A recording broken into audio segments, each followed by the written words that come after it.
আসসালামু আলাইকুম প্রিয় দর্শক, অন্য মঞ্চের আলাপচারিতায় আপনাদের সকলকে স্বাগত জানাচ্ছি। কথিত গণভোট এবং জুলাই সনদ সংশ্লিষ্ট অন্যান্য বিষয়গুলি কেন অবৈধ ঘোষণা করা হবে না তার কারণ দর্শাবার জন্য বাংলাদেশের হাইকোর্ট ডিভিশন সরকার এবং সংশ্লিষ্টদের প্রতি রুলনীতি জারি করেছে। আপনারা সকলে এই নিউজটা দেখেছেন হয়তো। এই বিষয় নিয়ে আজ কথা বলতে আমি আপনাদের সামনে। আমি দীর্ঘদিন পূর্বে অস্ট্রেলিয়া প্রবাসী সাংবাদিক ফজলুল বারী এবং সাংবাদিক নবনীতা চৌধুরীর সঙ্গে দুইটি ইন্টারভিউতে এবং পৃথকভাবে আমার ভিডিও কন্টেন্টসে বলেছিলাম, বাংলাদেশে যে অন্তর্বর্তীকালীন সরকার গঠিত হয়েছে এটা সম্পূর্ণরূপে অবৈধ এবং কোর্টের দেওয়া মতামতকে অপব্যাখ্যা করে, অর্থাৎ মহামান্য রাষ্ট্রপতি প্রধানমন্ত্রী শেখ হাসিনার অনুপস্থিতিতে কিভাবে কাজ করবেন এটা সুপ্রিম কোর্টের কাছে একটা মতামত চেয়েছিলেন। সুপ্রিম কোর্টের সেই মতামতটা যদিও বিতর্কিত, তারপর যুক্তির খাতিরে যদি আমরা ধরে নিই সেরকম একটা মতামত দিয়েছিলেন। সেই মতামতের শেষ অংশে লেখা ছিল, জরুরি নির্বাহী কার্য সম্পাদন করার জন্য রাষ্ট্রপতি প্রধান উপদেষ্টা এবং অন্যান্য উপদেষ্টা নিয়োগ দিতে পারেন। মনে রাখবেন, কোথাও সুপ্রিম কোর্ট বলে নাই যে অন্তর্বর্তীকালীন সরকার গঠন করতে পারবেন। এখন ওই উপদেষ্টা প্রধান উপদেষ্টারা রাষ্ট্রপতির অধীনে তো কাজ করতে পারে, কারণ রাষ্ট্রপতি তো রাষ্ট্রের প্রধান, সবকিছুর ঊর্ধ্বে তিনি। এখন সুপ্রিম কোর্টের এই মতামতকে অপব্যাখ্যা করে তারা ক্লেইম করছে, তারা দাবি করছে আমরা অন্তর্বর্তীকালীন সরকার। আসলে সুপ্রিম কোর্ট অন্তর্বর্তীকালীন সরকার গঠন করতে পারবে এমন কোনো কথা বলেনি। এক্ষেত্রে হয়তো সুপ্রিম কোর্ট মাথায় রেখেছিল, বিবেচনায় রেখেছিল যে সুপ্রিম কোর্টও কিন্তু বাংলাদেশের সর্বোচ্চ আইন সংবিধানের ঊর্ধ্বে না। সাংবিধানিক কোনো বিষয় নিয়ে যদি অস্পষ্টতা থাকে তারা ব্যাখ্যা দিতে পারেন, কিন্তু যেটা সংবিধানে নাই সেইটা বলার ক্ষমতা সুপ্রিম কোর্টেরও নাই। কাজে সুপ্রিম কোর্ট সেই মতামতের বিগিনিংয়েই বলছেন তত্ত্বাবধায়ক বা অন্য কোনো সরকার গঠন করার বিষয় সংবিধানে নাই, অর্থাৎ একেবারে শুরুতেই তারা এটা স্মরণ করিয়ে দিয়েছেন।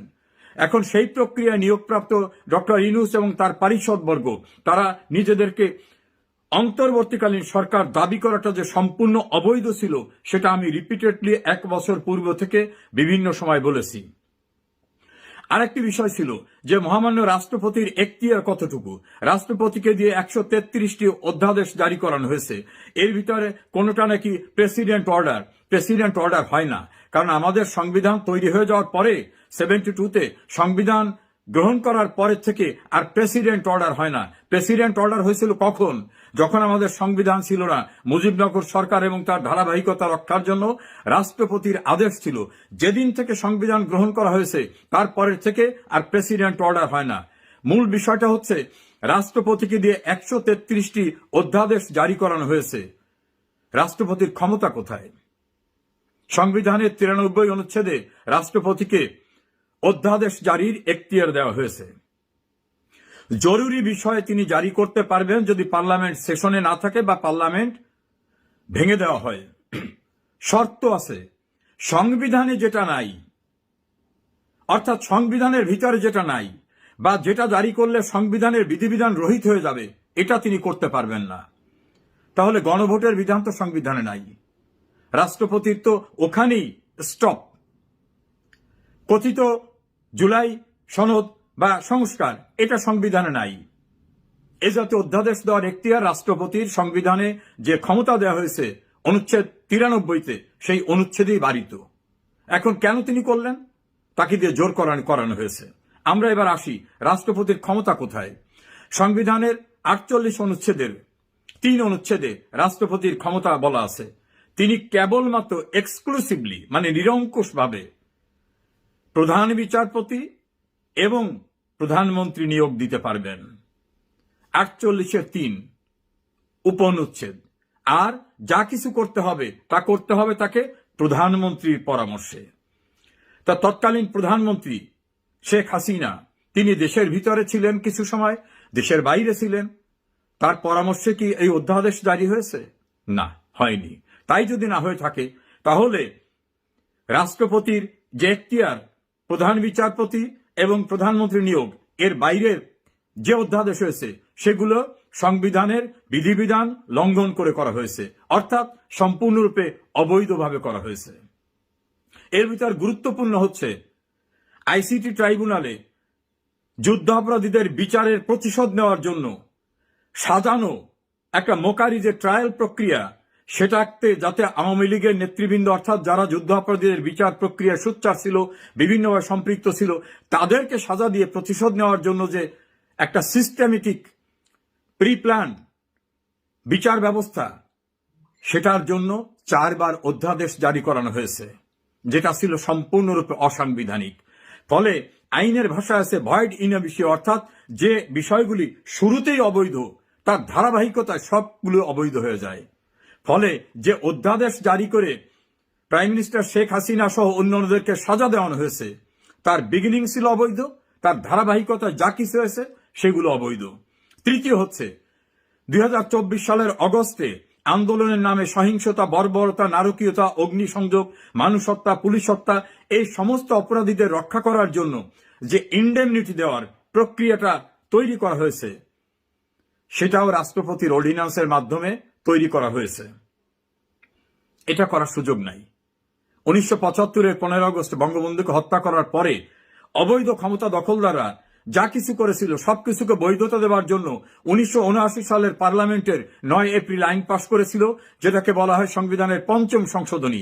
একইভাবে জেনারেল এরশাদ ক্ষমতা দখল করার পরে তিনি ইউজার বার ছিলেন, অবৈধ ক্ষমতা দখলদার, তিনিও 7ম সংশোধনী করে চেষ্টা করেছিলেন বৈধতা দিতে। এই 2টি সংশোধনী সুপ্রিম কোর্ট অবৈধ ঘোষণা করেছে এবং অবৈধ ক্ষমতা দখলদারদের কৃতকর্মকারীদেরকে বলা হয়েছে রাষ্ট্রদ্রোহী, তস্কর, নানাভাবে অভিহিত করা হয়েছে। আর একটা খুনিদের রক্ষা করার জন্য একটা আইন হয়েছিল, অপারেশন ক্লিন হার্টের সঙ্গে জড়িত যারা, তাদের রক্ষা করার জন্য একটা ইন্ডেমনিটি করা হয়েছিল। সেই দায় মুক্তিও সুপ্রিম কোর্টে চ্যালেঞ্জ হয়েছিল, সুপ্রিম কোর্ট সেটাকে অবৈধ ঘোষণা করেছেন। ফলে এই যে অবৈধ প্রক্রিয়ায় ক্ষমতা দখল, সাংবিধানিক সরকারকে উচ্ছেদ করা, ক্ষমতা দখলের জন্য নানা রকম রাষ্ট্রদ্রোহী সহ খুন খারাপি, অগ্নিসংযোগ, সন্ত্রাস, নৈরাজ্য, নাশকতার কাজ করা, এই সকল বিষয়কে বৈধতা দেওয়ার জন্য যতই চেষ্টা করা হোক না কেন, কোনোভাবে এটা করা সম্ভব হবে না। কেউ কেউ বলছেন তাহলে 133টি অর্ডিন্যান্স রাষ্ট্রপতি জারি করছেন, এর পরিণাম কি হবে? একটা জিনিস হতে পারে, সেটা হচ্ছে যেগুলি ঘটে গেছে সেটাকে পাস্ট অ্যান্ড ক্লোজ চ্যাপ্টার, অর্থাৎ যা ঘটে গেছে সেটাকে কন্ডোন করা যেতে পারে, ক্ষমা করা যেতে পারে, মাফ করা যেতে পারে, গ্রহণ করা যেতে পারে। কিন্তু যেগুলো চলমান রয়েছে সেগুলোকে কোনোভাবে সংবিধানের বাইরে গিয়ে পার্লামেন্টে আসন্ন অধিবেশনে গ্রহণ করার সুযোগ নাই। আমি মনে করতে চাই মাননীয় প্রধানমন্ত্রী তিনি বলেছেন রুলস অফ ল এস্টাবলিশ করবেন, আইন অনুযায়ী সবকিছু হবে। আইনমন্ত্রী জনাব আসাদুজ্জামান বলেছেন সবকিছুই হবে আইন অনুযায়ী। সরকারের আর একজন প্রভাবশালী মন্ত্রী ল ব্যাকগ্রাউন্ডের জনাব সালাউদ্দিন বলছেন সবকিছু আইন অনুযায়ী হবে। আমরা আশা করব আসন্ন সংসদ অধিবেশনে অবৈধ প্রক্রিয়ায় জারিকৃত অবৈধ অধ্যাদেশগুলিকে কোনোভাবেই বিবেচনা গ্রহণ করার সুযোগ থাকবে না এবং করবেন না। যদি করেন তার পরিণতি কিন্তু 5ম সংশোধনী, 7ম সংশোধনী এবং অপারেশন ক্লিন হার্টের খুনের দায় থেকে অব্যাহতি দেওয়ার জন্য যে বিধিবিধান, এই 3টির পরিণতি যা হয়েছিল টুডে অর টুমরো একই জিনিস হবে। আমার যে কন্টেন্টসগুলো বিভিন্ন সময় বলেছি তার প্রতিফলন আজ দেখলাম। সুপ্রিম কোর্টের জ্যেষ্ঠ আইনজীবী সৈয়দ মামুন মাহবুব রিট আবেদনকারীদের পক্ষে প্রেস ব্রিফিং করে একই কথাগুলো বলেছেন যে আমাদের রিটে এই বিষয়গুলো উত্থাপন করেছি এবং আদালত সেগুলো বিবেচনায় গ্রহণ করে দেখেছে যেখানে সাংবিধানিক গুরুত্বপূর্ণ আইনের বিষয় সম্পৃক্ত আছে। সে কারণে সরকার এবং অন্যান্যদেরকে এই বিষয়ে কারণ দর্শাবার জন্য নির্দেশ দিয়েছেন। কোর্টের পরিভাষায় বলা হয় রুলনীতি জারি করেছেন। কোনদিন আইন অঙ্গনের সঙ্গে জড়িত না আসিফ নজরুল, তিনি আইন উপদেষ্টা হিসেবে অবৈধভাবে ক্ষমতা দখলদারদের সঙ্গী হয়ে এই সকল অপকর্ম করেছেন। যদিও একসময় তিনি গণ আদালতে যুদ্ধ অপরাধীদের বিচার প্রক্রিয়ার সঙ্গে সম্পৃক্ত ছিলেন, আর বর্তমানে তার স্ট্যান্ডটা হচ্ছে সম্পূর্ণ সেই যুদ্ধ অপরাধী পক্ষের পক্ষে। তিনি অনেক অন্যায় করেছেন। বাংলাদেশের আইনের শাসন, বাংলাদেশের রুলস অফ ল এবং কনস্টিটিউশনাল কন্টিনিউশনকে ধ্বংস করার জন্য যে কুশীলবরা, ইউনূসের পরে দ্বিতীয় ব্যক্তি তিনি এই আসিফ নজরুল, যদিও তার মূল নামটা মোহাম্মদ নজরুল ইসলাম। আমরা আশা করব এই অবৈধ প্রক্রিয়ায় যা কিছু হয়েছে কোনোভাবে এটাকে যেন অ্যাপ্রুভ করা না হয়। সুপ্রিম কোর্টও কিন্তু আইনের ঊর্ধ্বে না, কাজে সুপ্রিম কোর্ট নিজেও আইনের বাইরে গিয়ে কোনো সিদ্ধান্ত দিতে পারেন না। আমি একজন আইনজীবী হিসাবে, আইনের ছাত্র হিসাবে আমার প্রায় 40 বছরের অভিজ্ঞতার আলোকে বলছি, কোনো মাপেই কথিত জুলাই সংস্কার, কথিত জুলাই সনদ, কথিত গণভোট এটাকে বৈধতা দেওয়ার কোনো সুযোগ নাই। Beyond constitution. অবৈধ ক্ষমতা দখলদার ইউনূসও এবং তার পারিষদবর্গ যে শপথ নিয়েছিলেন সেখানে তারা বলেছিলেন, এই মর্মে শপথ নিচ্ছি যে আমরা এই সংবিধানকে প্রোটেক্ট, প্রিজার্ভ এবং ডিফেন্ড করব। সংবিধানকে সংরক্ষণ করবেন, সংবিধানকে ডিফেন্ড করবেন, সংবিধানের বিধিবিধান অনুসরণ করবেন। এই শপথ নিয়ে যারা শপথ পরিপন্থী অর্থাৎ সংবিধান পরিপন্থী কাজ করেছেন তারা অন্যায় করেছে শুধু না, তারা ইতিহাসের জঘন্যতম অপরাধ করেছেন। ডক্টর ইউনূস এবং তার পারিষদবর্গ যে দুর্নীতি, সংবিধান ভঙ্গ, রাষ্ট্রদ্রোহিতা, অনাচার, ক্ষমতার অপব্যবহার, প্রশাসনকে ব্যবহার করা, বিচার বিভাগকে ব্যবহার করার মধ্য থেকে যে নৈরাজ্য সৃষ্টি করেছেন, আমার মনে হয় না পৃথিবীর ইতিহাসে এমন ক্ষমতালিপ্সু, দুর্নীতিবাজ, অবৈধ ক্ষমতার এক্সারসাইজ করা কোনো ঘটনা অন্য কেউ ঘটিয়েছে। টুডে অর টুমরো আইনের আওতায় বিচারের মুখোমুখি তাদের হতে হবে। সবচেয়ে আরেকটি জঘন্য কাজ করেছে। গ্রাম অঞ্চলে মানুষ বলে যে আমাকে তোরা মোড়ল বলবি, আমাকে তোরা বলবি আমি এই গ্রামের সম্মানিত ব্যক্তি, আমি মাতুব্বর। ইউনূস ক্ষমতা ছাড়ার পূর্বে 10 ফেব্রুয়ারি একটা গেজেট নোটিফিকেশন করে বলছেন যে আমি নিজে একজন ভিভিআইপি, অত্যন্ত গুরুত্বপূর্ণ ব্যক্তি, অতএব আমাকে 1 বছর পর্যন্ত এই গুরুত্বপূর্ণ ব্যক্তি হিসাবে নিরাপত্তা দিতে হবে।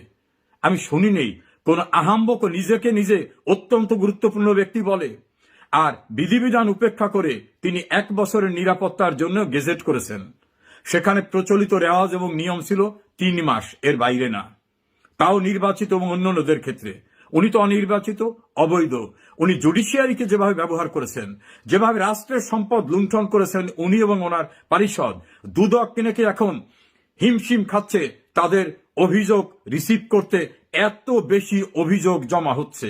কালের কণ্ঠে নিউজে দেখলাম যে তারা বলছেন এটা রেকর্ড, নজিরবিহীন এত অভিযোগ দুর্নীতির তাদের বিরুদ্ধে। আমরা আশা করি প্রধানমন্ত্রী বলেছেন সবকিছুই আইন অনুযায়ী হবে, সবকিছুই যেন আইন অনুযায়ী হয়। আইনের বাইরে কিছু করলে আমি যে 3টি উদাহরণ দিলাম পরিণতি তাই হবে। আশা করি আপনারা অন্তত নতুন প্রত্যাশার হতাশা সৃষ্টি না করে বাস্তবায়নের দিকে যাবেন। আসসালামু আলাইকুম। জুলাই সনদ নিয়ে প্যাচটা তো লাগিয়ে গেছে ডক্টর মোহাম্মদ ইউনূস।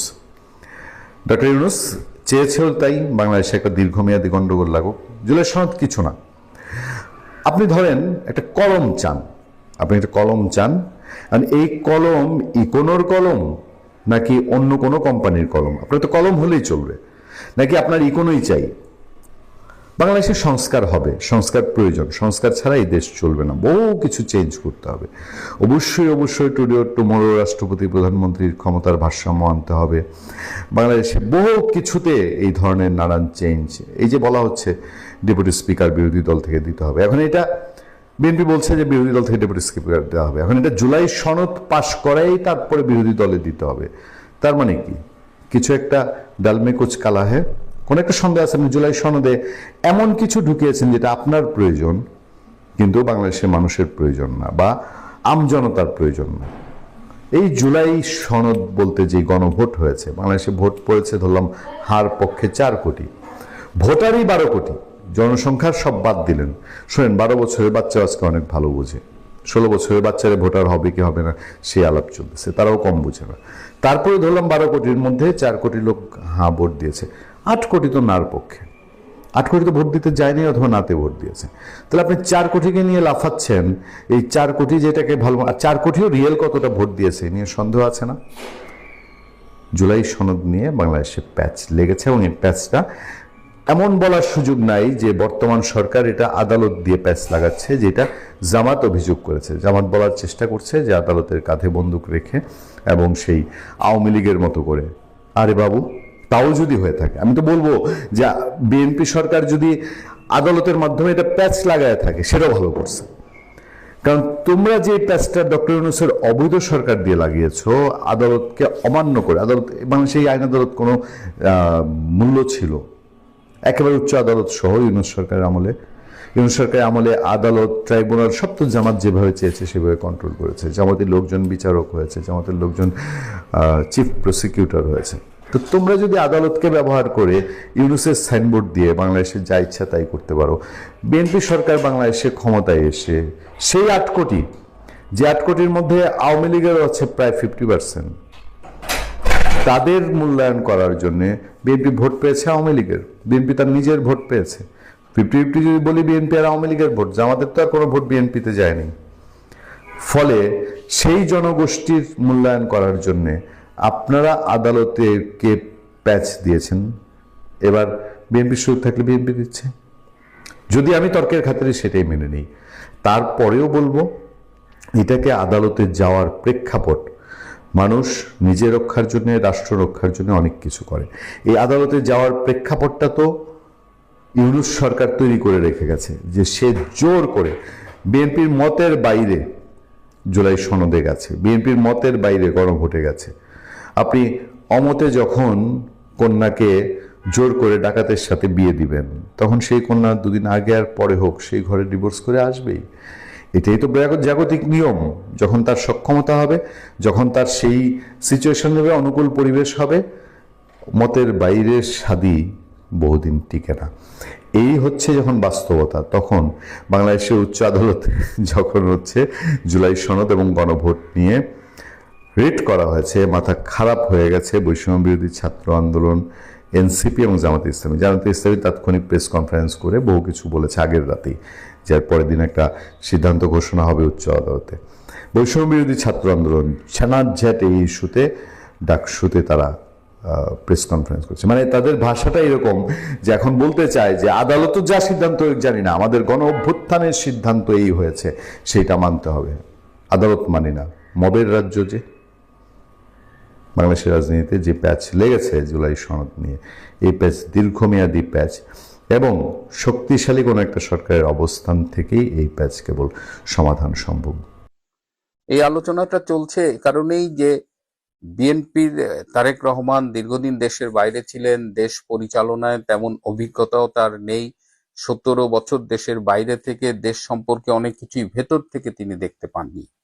সরকার বিরোধী আন্দোলনে কি ছিল গত 17 বছরে সেটাও আপনারা জানেন। তো সভাপতি আলোচনাগুলো উঠছে যে প্রধানমন্ত্রী হিসেবে তারেক রহমান কিভাবে পারফর্ম করবেন, কতটা দক্ষতার সাথে পারফর্ম করবেন, সাফল্যের সম্ভাবনা কতটুকু আছে।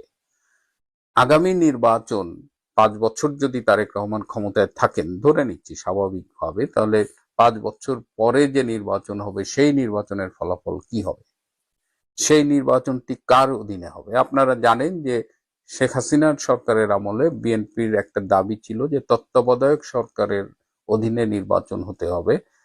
শেখ হাসিনার সরকার তত্ত্বাবধায়ক সরকারের অধীনে নির্বাচনী ব্যবস্থাটা বাতিল করে। এটা আদালতের রায়ের মাধ্যমে পরবর্তীতে সংসদের সংশোধনী আনে, পঞ্চদশ সংশোধনী। তো সেইখানে তত্ত্বাবধায়ক সরকার ব্যবস্থা বাতিল করে নির্বাচন কমিশনের অধীনে নির্বাচনের ব্যবস্থা করা হয়। কিন্তু বিএনপি এর বিরুদ্ধে আদালতে গিয়েছিল, বদিউল আলম মজুমদার গিয়েছিলেন, আরো অনেক পার্টি আদালতে গিয়েছিলেন, এবং আদালত সব শেষে এই তত্ত্বাবধায়ক সরকার ব্যবস্থাকে ফিরিয়ে আনে, যে তত্ত্বাবধায়ক সরকারের অধীনে নির্বাচন হবে। কিন্তু সম্প্রতি আমরা দেখলাম যে বিএনপির একজন প্রভাবশালী এমপি এবং কেন্দ্রীয় নেতা জয়নাল আবেদিন ফারুক, তিনি বলেছেন যে আগামী নির্বাচনও তারেক রহমানের অধীনে হবে। তাহলে এই যে গত 15 বছর তত্ত্বাবধায়ক সরকারের কথা বলল বিএনপি, ইউনূসের আমলে আদালতে যে হিয়ারিংটা হলো সেখানেও বিএনপি একটা পার্টি ছিল, তাদের পক্ষে লয়ার কথা বললো, মির্জা ফখরুল আলমগীর বিএনপির পক্ষে তিনি পার্টি হয়েছিলেন এই রিটের, এবং সেখানে আদালত রায় দিয়েছেন, এবং সবাই ধারণা করছে যে আগামীতে নির্বাচনগুলো তত্ত্বাবধায়ক সরকারের অধীনে হবে। ইউনূসের অধীনে সময় যেসব আলোচনা হয়েছে সেখানে এই তত্ত্বাবধায়ক সরকারের অধীনে নির্বাচনের কথা বলা হয়েছে। কিন্তু আজকে এই জয়নাল আবেদিন ফারুক হঠাৎ কেন বললেন? তাহলে কি যেই লঙ্কায় যায় সেই রাবণ হয়?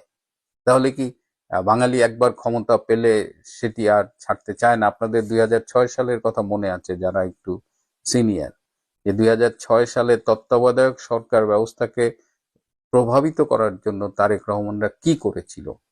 মানে তাদের পছন্দের তত্ত্বাবধায়ক সরকার প্রধান করার জন্য বিচারপতিদের বয়স 2 বছর বাড়িয়েছিল, এবং তার ফলে যার প্রধান উপদেষ্টা হবার কথা ছিল, গণ আন্দোলনের মুখে তিনি পিছু হটতে বাধ্য হন এবং তিনি বলেন যে তিনি প্রধান উপদেষ্টা হতে রাজি নয়, এবং এমন প্যাচ লেগেছিল যে এক পর্যায়ে সেই সময় রাষ্ট্রপতি এয়াজউদ্দিন নিজেই নিজেকে প্রধান উপদেষ্টা ঘোষণা করেছিলেন।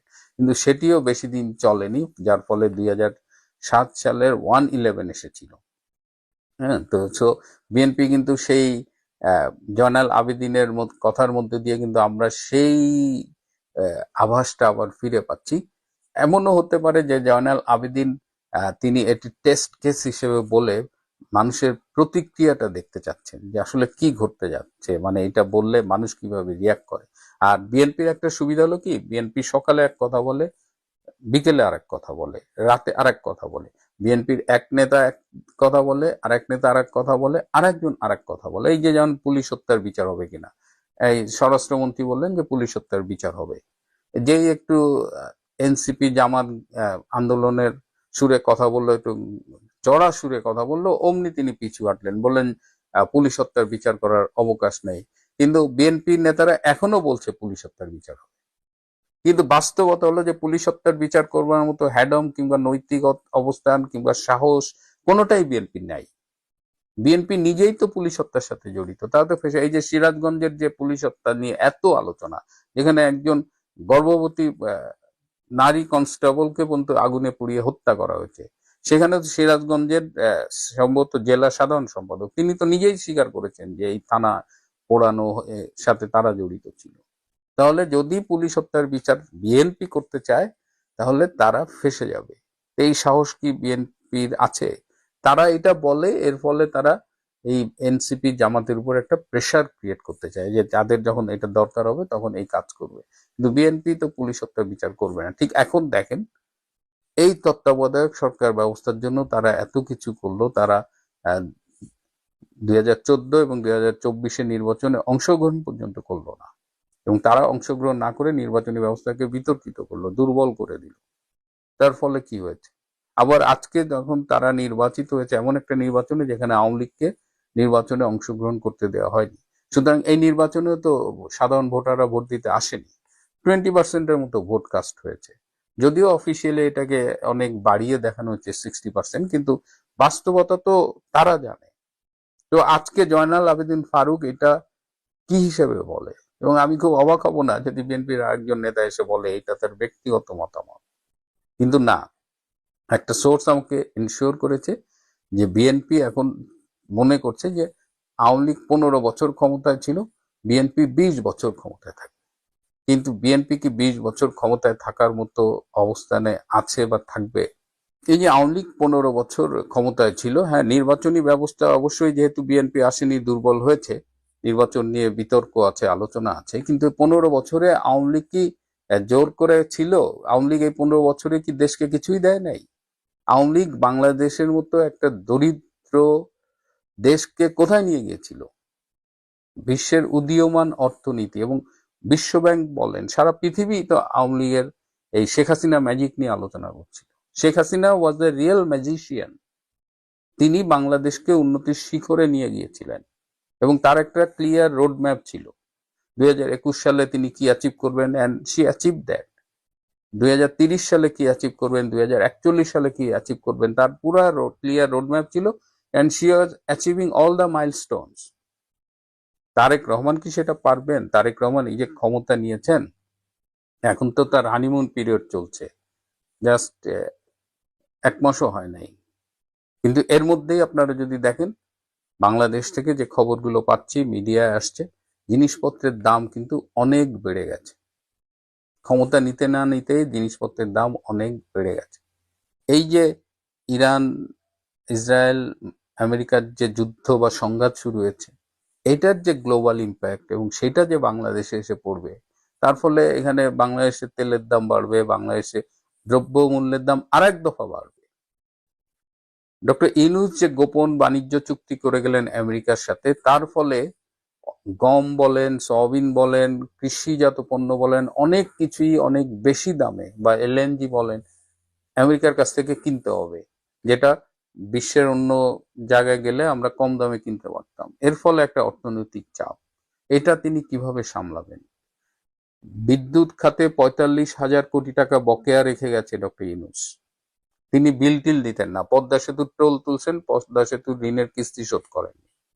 বিদ্যুৎ তিনি আদানির বিল শোধ করেন নাই, অমুকের বিল শোধ করেন নাই, মোট ৪৫,০০০ কোটি টাকা বকেয়া। এখন বিদ্যুৎ মন্ত্রী অসহায়, বলতেছে ডিজাস্টার ম্যানেজমেন্টের মতো করে চালাতে হবে, বলছে ঋণ করার চেয়ে লোডশেডিং ভালো।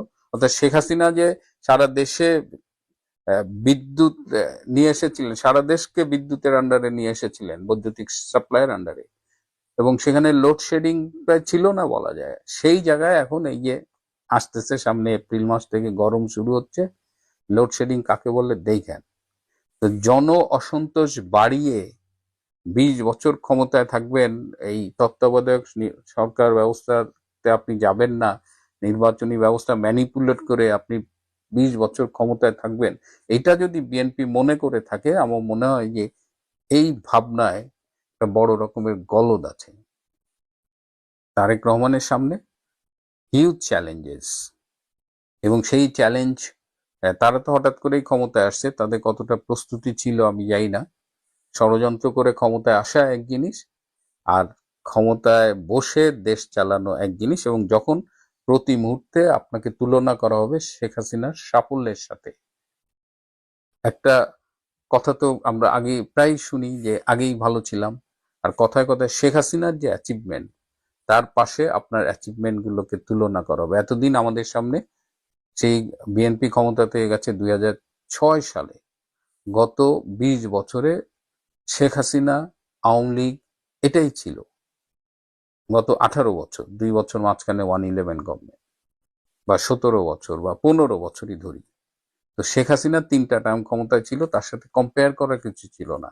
এখন শেখ হাসিনাও যেটা বলেছেন যে এখন মানুষ দেখুক তারেক রহমানের সরকার, বিএনপির সরকার। সো এই চ্যালেঞ্জ ফেস করতে হবে। এই নির্বাচনী ব্যবস্থা এখনই এই কিভাবে 20 বছর ইঞ্জিনিয়ারিং করে ক্ষমতায় থাকতে হবে এটা ভাবতে হবে না, কারণ বাংলাদেশের মানুষ, এই দেশ, সকালে জোয়ার হয়তো বিকালে ভাটা, বিকালে জোয়ার তো সকালে ভাটা। সো এই জোয়ার ভাটার দেশের মানুষের এরা যে কখন কি করে ফেলবে এটা বোঝা খুব ডিফিকাল্ট। সুতরাং এই যে জয়নাল আবেদিন ফারুক বললেন, এই ব্যাপারে বিএনপির একটা ক্লিয়ার স্ট্যান্ড এখনই আমরা জানতে চাই। শেখ হাসিনারে তুমি ফাঁসি দিলা, তার সাথে সুমি খানরে ফাঁসি দিলা, ওবায়দুল কাদেরের ফাঁসি দিলা, হাসান মাহমুদের ফাঁসি দিলা। ভাগ্যিস আমার নাম ঠিকানা জানতো না, নাহলে আমারও ফাঁসি দিত। ঠিক আছে, তাইলে আপনি তার 400 লোক হত্যার জন্য তারে ফাঁসি দিলেন, ফ্যাসিস্ট বললেন। 80,000 লোক যে হত্যা করে তার জন্য আপনার বুক ইয়া নাফসি না ইয়া হিউজেন আয়োজন করতেছেন, এটা তো একটা বাটপারি। এটা কি বাটপারি নয়? কোন গণতান্ত্রিক, কোন গণতন্ত্র বিশ্বাস করা লোক, কোন মানবাধিকারে বিশ্বাস করা মানুষ, কোন নারীবাদী কখনোই এই খোমেনি শাসনের সমর্থন করতে পারে না। আপনার 1000টা কারণ থাকতে পারে, 100 কারণ থাকতে পারে আমেরিকার বিরুদ্ধে, কোনো সন্দেহ নেই। আপনি কোন রাষ্ট্রের নায়ক, রাষ্ট্রনায়ককে ধরে আনবেন, কোন দেশে হামলা চালাবেন। আচ্ছা একটা কথা বলি, এই পাকিস্তানে যে 1 বছরের শিশু মারলো, এই পাকিস্তানে আফগানিস্তানে হামলা করে রোজার দিন, পহেলা রোজার ইফতারি করলো, 1 বছরের শিশু হত্যা করে, তখন আমাদের বাংলাদেশের, ভারতের, পাকিস্তানের বামপন্থী, ইসলামপন্থী এরা কোথায় ছিল? ও তাহলে মুসলমানকে হত্যা করা জায়েজ নাকি? এটা আরাম, এটা জায়েজ। এগুলো বললেই তো মৌলানা তাহেরির মুখ ভালো না। শেখ ফরিদ নাস্তিক, মুরতাদ, কাফের, হিন্দু দালাল, ভারতের দালাল, ইসরায়েলের দালাল, আমেরিকার দালাল। ভাই কি বলবো আপনাকে, ডিবি লটারি নিয়ে যে আমেরিকা গেছে সে কয় আমি আমেরিকার দালাল। যে মায়ের পেটের বোন ভারতে বিয়ে দিছে, নিজের মেয়ে ভারতে বিয়ে দিছে, নিজের ভাগ্নি ভারতে বিয়ে দিছে, নিজের মায়ের হাঙ্গা দিছে, সেও আমারে কয় আমি ভারতের দালাল। এটা তো খুব আজাবে আছি, খুব কষ্টে আছি ভাই। যাই হোক, সেটা অন্য বিষয়। আপনি যে শিরোনাম দিয়েছেন, ইরানের এই যুদ্ধ, ইরান, আমেরিকা, ইসরায়েল, মিডল ইস্টের যে যুদ্ধ, এটা সারা পৃথিবীতে প্রভাব পড়বে। এই যুদ্ধ এখানেই থাকবে না, এই যুদ্ধ পুরো মিডল ইস্টে ছড়িয়ে পড়বে, যেটা আমাদের জন্য ক্ষতির, বিশেষ করে তৃতীয় বিশ্বের মানুষের জন্য ক্ষতির কারণ হবে। এই ক্ষতির কারণের জন্য শুধুমাত্র একটা দেশ দায়ী নয়, সম্মিলিতভাবে সবাই দায়ী। কেউ না কেউ কম দায়ী, কেউ বেশি দায়ী। আজকে আপনি বাংলাদেশে শেখ হাসিনাকে উচ্ছেদ করে ইউনূসের মতো মার্কিন দালালকে ক্ষমতায় আনলেন, তখন তালিয়া বাজাইলেন। হ্যাঁ, পুরান ঢাকার ঘোড়ার গাড়িতে আপনি ড্রাম পিটাইলেন, বাজাইলেন, কত কিছু করলেন। তো এখন ওখানে আমেরিকার পিট্টু বসাবে আপনার জলে কেন? ও বাংলাদেশে আমেরিকার পিট্টু আরাম, আর ইরানে আমেরিকার দালাল, আমেরিকার খচ্চর বসানো হারাম। এর দুই নীতি কেন ভাই? আপনারা তো আমেরিকার চেয়ে ভণ্ড কম না। আমেরিকা যদি ভণ্ড হয়ে থাকে তাহলে তো মহাভণ্ড। আমেরিকা তো, শুনেন, ট্রাম্প অত পাগল না। ট্রাম্প কোন দেশের উপর ট্যাক্স বাড়ায়, ট্যাক্স কমায়, যুদ্ধ করে, যুদ্ধ বন্ধ করে নিজের দেশের স্বার্থে। আমরা কেন নিজের দেশের স্বার্থে এরকম হইতে পারে? সে উন্মাদ, কিন্তু তার দেশের জন্য ভালো। সে তার দেশের জন্য ভালো। প্রেসিডেন্ট ট্রাম্প খারাপ, মন্দ, মেনে নিলাম, কিন্তু তার দেশের জন্য সে ভালো। আমরা দেশের বেলায় কি করেছি?